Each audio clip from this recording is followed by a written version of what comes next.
Hello, this is ScryMind, bringing you another Warcraft 3 audio commentary. It has been quite a while since my last one, but I think this one will be quite entertaining. It's a real doozy of a game, 2v2 arranged team game on Goldshire. My friend Jake, who will be the yellow human Colonel Matrix, named after a character from an Arnold Schwarzenegger movie, and his ally AOS Legacy, which is a guy named JC from Canada. Shout out to JC. He's a pretty cool guy, very good mannered player, sort of, and he's pretty good. He's really good with Mountain King rifles, which you're going to see him use to devastating effect in this replay. And now the reason I chose this replay was twofold. One is it's pretty competitive for most of the game, and the other is that Jake and JC are playing dual human against two trash-talking map hackers. Pretty much from the 12-second mark on, Red and Pink are going to be talking all kinds of garbage and pretending that they're famous, pro, gonna win, etc. And Jake pretty much matter-of-factly just asks the guy, "Hey, what's your name since you're so famous?" And the guy really doesn't have a good answer. He tries to make some big penis joke, but the truth of the matter is he's afraid to say what his real name is because no one clearly knows who he is. So anyway, back to the game. It's going to be pretty much some standard stuff here. Pink going for a Fiend build, though he's going to add a going to go for a Crypt Lord first, probably because he's against two humans. Probably thinks a Crypt Lord would be slightly better in this situation for all these summons that he can get. Red is going to be going for Archmage Footman, sort of a standard staple for human. Yellow also going to be doing Archmage Human, very similar looking bases here. And Teal's base is going to be a little different. He's going to be getting an early tower. It's not going to be walled off, but he is going to be going for a Rifleman with the Mountain King, which is a pretty fun strategy to do. And you know, it's going to add range and the DPS for this army, so this dual human army. So gonna be some typical militia creeping from both sides. The red's gonna do his green, and yellow is gonna go for this orange. A little bit more risky, though, and not really any danger of getting jacked right there. Honestly, with a human and undead opponent. Maybe you could have worried about the undead going for early Death Knight harass, though he did scout, so he probably would have reacted a bit differently there. So now here's a really funny thing. These guys are map hackers, yet somehow Jake was able to get a scout all the way into Red's base and build a farm that is untouched for nearly the entire game. And I don't know if Red didn't notice it because Jake built it like right along his farm wall here. And you know, it's kind of hard to see that it's yellow if you're not really paying close attention, though. On the mini-map, it should be much clearer. But anyway, he also throws up this tower, which he does get, does have to cancel that one, but, excuse me, but, so yeah, the funny thing is, Red starts making fun of him for making a tower, but he does not notice or doesn't decide to destroy the scout farm that is in his main base. I guess it would take a long time to kill that with militia since it finished, but the fact is, the fact that it finished was really just a huge mistake on Red's part. He could have quickly canceled that with you know, 1, 2, 3 militia, taking, you know, 10 seconds at most, I would say, get yellow to cancel it. But anyway, so Teal and yellow are going to team creep here. A little bit safer. Probably did that because they're against map hackers, and you know, it's a pretty big creep camp. It can be quite dangerous with all the poison. Now they're not actually going to fast expand, which you know, it's kind of I don't know if it was a poor decision or a good decision, honestly. They map hack, so you know, if they had the army to stop it, you know, they would immediately do so, and then it would be kind of an uphill battle from there. But Red and Pink are not together, and though Pink does have all these summons, so which are pretty strong in the early game, especially against a human with a bunch of riflemen. summons are going to get extra damage on the rifleman. And yeah, so that's going to be, I don't know if they could have held that if they did expand, but they would be close to their main, so they could pull militia if need be. But that's not what they decided to do. Neither team actually fast expanding. And yeah, so Jake is going to be being a little aggressive here. Teal is going to come up behind him, and they're going to push red at a pretty opportune time, because pink is all the way over here, and he's going to decide to keep creeping, and he's going to have his units kind of sloppily sitting around. But meanwhile, JC is going to come up here, and so it's going to be a 2v1 situation, which is what you want to shoot for a lot of times in twos. In any game type, you know, you want to get the numbers advantage. Sometimes it works out, sometimes it doesn't. Here, you know, there's no towers. He's not really going to pull militia. He doesn't have a lot of militia, actually. He's starting to lose a lot of peasants here. His base is kind of weird, weirdly shaped. No casters, so this is pretty much a big advantage for Jake and JC. They've killed lots of stuff. Now, Pink's TP, you know, well, not exactly great. He's pretty much gonna luck out here, because yellow and teal were already pretty damaged. Excuse me, while his army is pretty much all in green. And he's got all the summon units, so you know he could just sit there and just bully them with his army. These are a pretty tanky unit, actually. And most of the footmen were having to run or killed there from yellow, so he didn't really have to worry about like defend or just the sheer number of footmen really hurting his fiends. Which again, also, you know, all the summons, the footmen aren't nearly as scary. So anyway, just some more creeping going on. Now pink and red sort of have a little bit of map control, and they're going to continue their trash talking and everything. While Jake and JC take advantage of the healing, and they're gonna ping all in red's base just to let them know, hey, we're coming there. Supposedly hackers can see pings, so they both had to burn TPs there, which is kind of silly. You'd think hackers would be not wasting TPs. Oh, and another funny thing, that scout farm actually ended up with red blocked in his main, so that was kind of one of the really bad moves this game from those map hackers. Normally, you know, this would have been a decent spot for him to fight, you know, militia, everything, faster reinforcements coming in. But the problem is red TP'd with the melee army to the back of his main base, while pink with the ranged army TP'd out right in front, right on top of the opponents. So again, that's not the best place for fiends. No matter what the army composition is, it pretty much forced pink into a 1v2 situation for quite a long time. Notice he has lost a lot of his fiends here. He's down to 3 fiends, and they're all damaged. He lost his Crypt Lord actually to well-timed Storm Bolts. And so yeah, they're going to be trying to kill this Mountain King. He's taking a lot of damage. You need to be a little more careful with him. But right now, teal and yellow really have got an advantage here.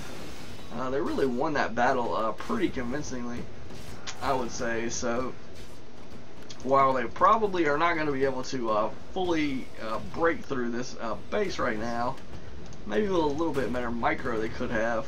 Teal probably should have popped that Mountain King with a Stormbolt, and definitely should have ran as close as he did. I think if he would have been a little more careful, they maybe could have just taken the game right here. Red didn't have his Archmage back. He's down. All of his wood peasants, except for one, is dead. So not too much advantage. Not nearly as much advantage fighting at this base, since there's no militia to worry about. And yeah, so and Teal's army was pretty much full hit points, but his hero, on the other hand, was dangerously low, and he definitely didn't want to lose it, so I guess it was okay that he TP'd there. But it gives pink and red a chance to creep a little and definitely regroup, get better positioning, and all that jazz. So notice that yellow is actually scouting with his water elemental, which is one of the costs of being a legit player. As many people will know, if you want to keep close eyes on your opponent throughout the game, sometimes you have to make sacrifices, whether it be militia scout, building a gyro, a shade, a footman. Using summons is probably one of the can be a pretty effective method, because summons aren't gonna, if you use summons, it's not gonna affect your economy per se, and you're gonna be missing the summon from creeping, but I think summons usually give less experience than an actual unit, and they're they don't cost anything in terms of gold or wood, so and they have a timer, so once they see your scout, there's a chance that it can just dissipate, which is good. So a lot of times skeletons are used for that, or Farseer wolves. They're pretty fast. You get 2 of them, so wolves are pretty good. Water elementals a little bit less so, but ones that are damaged, if you can utilize them a little bit, that's good. Good to do. Beetles also pretty decent to do it with, but at any rate, Teal is really getting leveled up with his Mountain King, and he's got a lot of upgrades. He's got two attack upgrades and 1 armor upgrade. I don't think anyone else actually has any actually unit upgrades except for a Depth Priest here, and yeah, that's pretty much it. Oh, we got the Pink has the Destroyer upgrade, clearly. I don't really think Destroyers were that great in this situation. Now, for one thing, there's 1 Sorceress here. There's some Water Elementals and everything. Yellow was really sloppy with his Mountain King there. But Destroyers are a pretty big food commitment and resource commitment. And they're pretty much hard countered in a standing battle by Riflemen. If they get anywhere near those Riflemen, they're outranged, I believe, by the Riflemen. Let's see, 450 compared to 600. So yeah, the Riflemen have a big range advantage. Again, they do extra damage to the Destroyers. They're cheaper than the Destroyers in food and gold and everything, so really not efficient. One thing you can do with Destroyers, which he never does all throughout this game, is harass human bases with them. Notice that no one on Jake's team has a lot of towers. At most 1 arcane tower at the expansion and the main base. Jake actually doesn't have any towers right now, and Jake really doesn't make any anti-air except for his Archmage with Water Elementals. So, and he doesn't even have a lumber mill, so he'd be pretty susceptible to Destroyer harassment or Frostworm harassment. And Riflemen are pretty slow, so they either have to TP in or camp the main.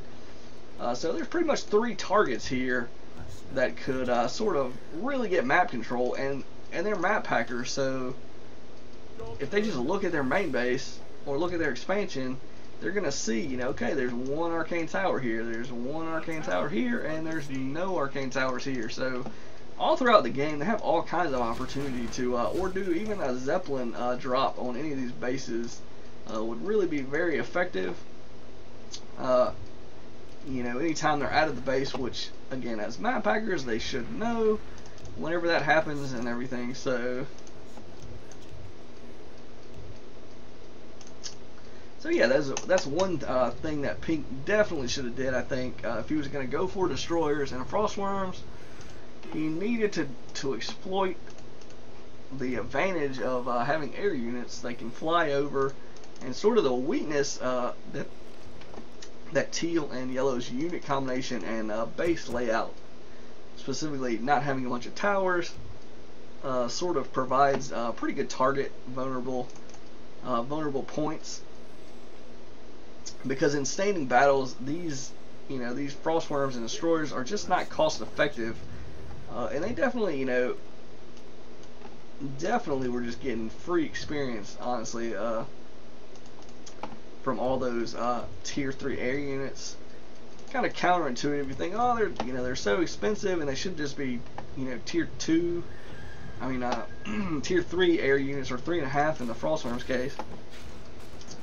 Should just wreck everything, right? But no, not really. In some situations, very effective. In this situation, though, a lot of pitched battles, definitely not effective. As you see, one Stormbolt is pretty much rocking this this Frostworm down. And yeah, so and all these riflemen are upgraded quite a bit, so they're going to tear through the destroyers as well. And anytime a hero gets near Teal's Mountain King, which at this point is level 5, they're going to be in danger of just getting their face melted with a Stormbolt. It's like Red tried to pass a potion of invulnerability, was just a bit too slow. That could have been a very huge. That could have been huge. Could have been a huge thing if he'd have pulled that off, because the Death Knight was pretty high level. I think it was 3 at least. And yeah, that Mountain King was pretty low hit points, so you know, one coil might have might have been able to snipe him, and that would have stranded Teal's army. So, but that is a hypothetical, and it didn't happen. So now they were able to, Jake and JC were able to kill a lot of peasants here that were building this expansion, further delaying the expansion, and really sort of cementing their advantage here. It's costing them quite a lot to rebuild all these peasants, and meanwhile they're not harvesting from the expansion like Yellow is. Jake, now this was sort of a questionable call. Teal was sort of out of position. His hero is low enough to get sniped. He was forced to TP. Thankfully he had a TP, and Yellow should have been out in front, but again, that's, you know, was it Teal for going out alone? But it wasn't a total loss though, as he got 1 kill. He got level 6. So in the next battle, and for the rest of the game, Teal is going to be able to go Avatar, I believe, and you know, that's pretty much, you know, if he wasn't threatening enough, now he's not going to be getting nuked down as easily with the extra hit points and the magic immunity and extra damage.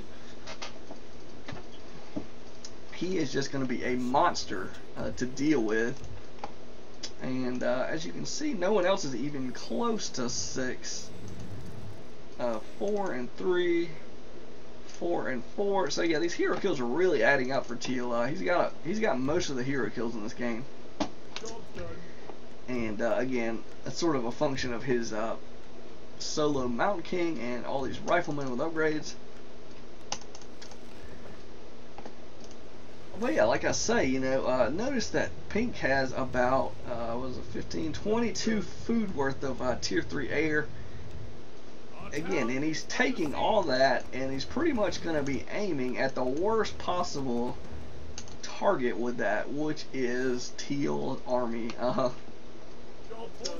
He can't really touch Yellow's army because it's all spellbreakers. So, and this is kind of a common massive units to have in hero or human versus human games, and mass rifle is also pretty common in a lot of situations. But as you're gonna see, he's got, you know, 22 food. This is a great army to peel off and harass bases with. You have map pack, so you know, you could totally get map control, maybe get another expansion, maybe, you know, just wreck their economy, make them waste TPs, because you're not really in danger of losing them, because once they TP, you just fly over the trees, go to the next target, which there are 3 of them, and they're really, you know, Jake doesn't have enough anti-air to defend himself, so it's going to be Teal having the TP, and then, you know, the next target is pretty much going to be fair game.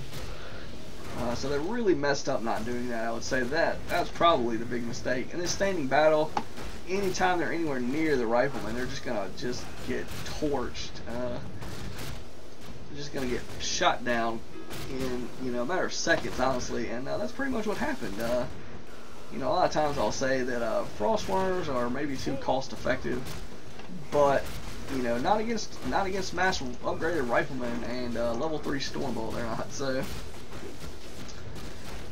And so once those are out of the sky, you know, Pink is just down to support statues and fiends, which, again, fiends also are not going to be really effective. They're not doing extra anything except if they're hitting the priest, which if they're hitting the priest, you know, they're probably just getting destroyed by the riflemen who have more range, or the spellbreakers who do get extra damage on fiends. So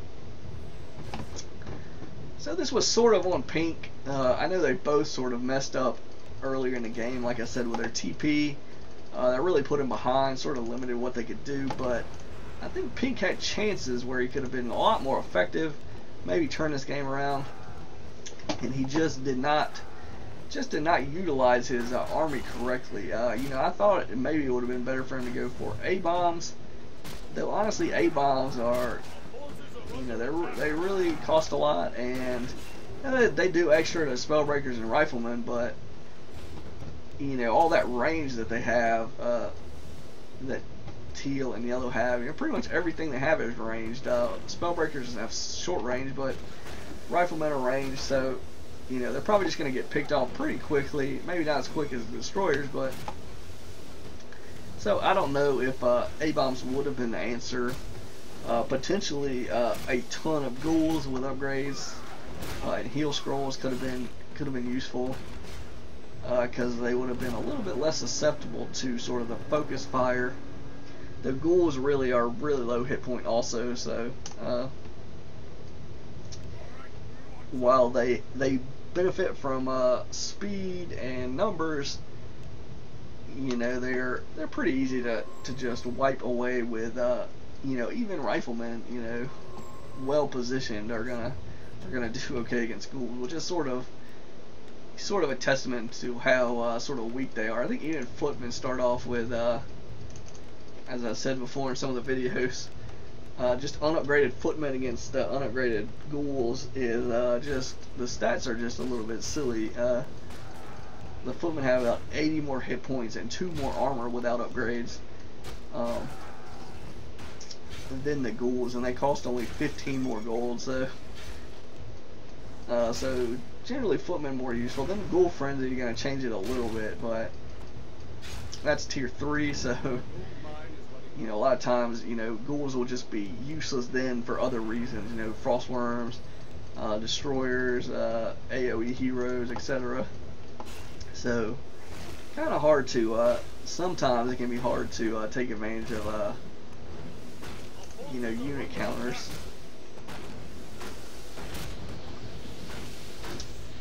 So here we have another battle, which again, teal can just pretty much have free reign now because pink's army is really scattered.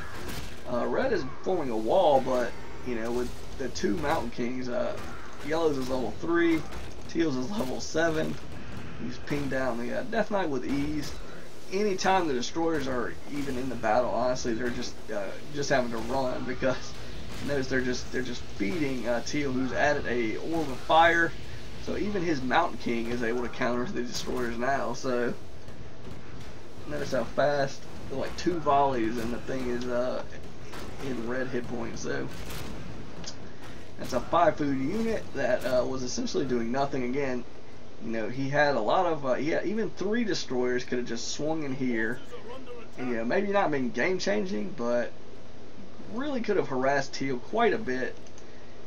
Yellow's expo or yellow's main, and honestly did just as much, been just as effective as they were in that battle, even more so if they were harassing, I would say, especially if he was doing it all game as opposed to in that one instance, because it really affects map control if you have to start wasting TPs, and then teal has to TP, then yellow's going to be maybe alone somewhere, and there's 3 targets that they have to try to defend.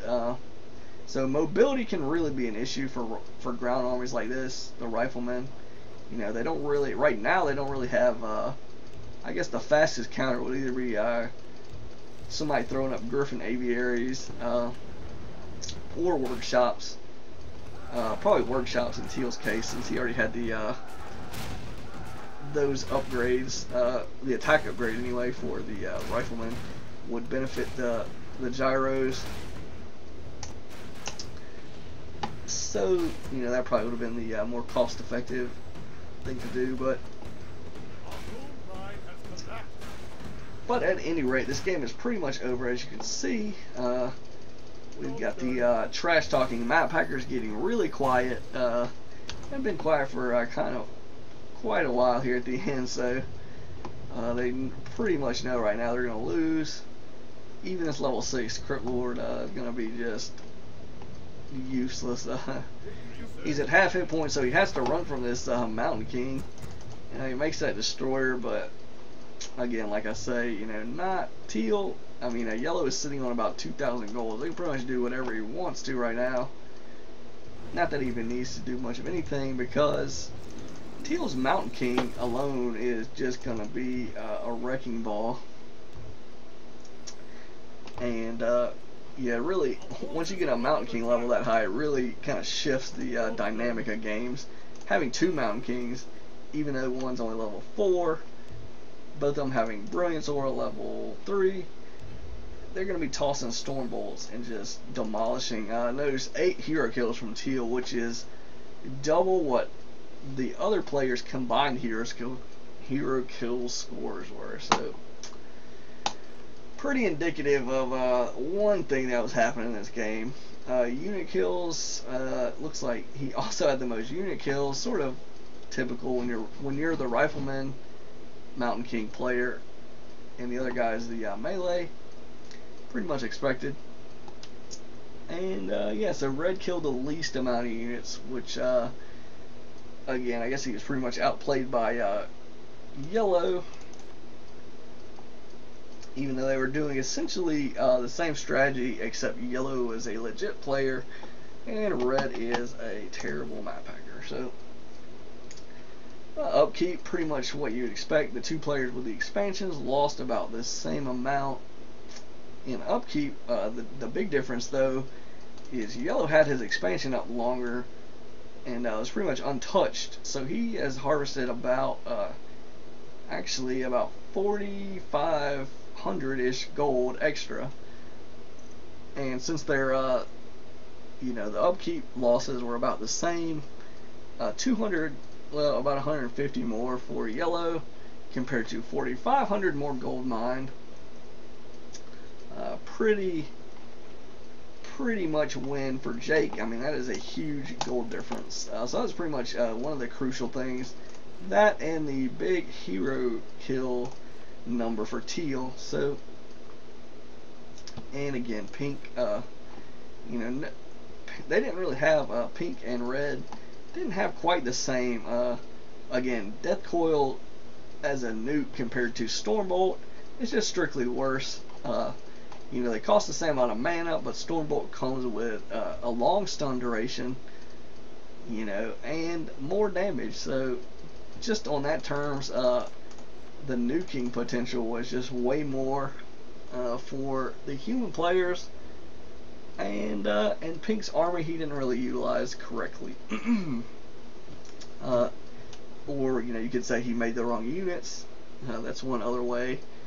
Potentially though, I don't know if Tier 3 Air was the worst choice. He just didn't use it correctly, as I say. So definitely something for a map hacker to take into account. If you can see the whole map, take advantage of that. Though I shouldn't be telling them what to do, how to play better, since that's not exactly my goal, to play map hackers that are better than they are now. So hopefully you found that somewhat entertaining, since the good guys, quote unquote, Jake and JC won, the legit players beat the map hackers.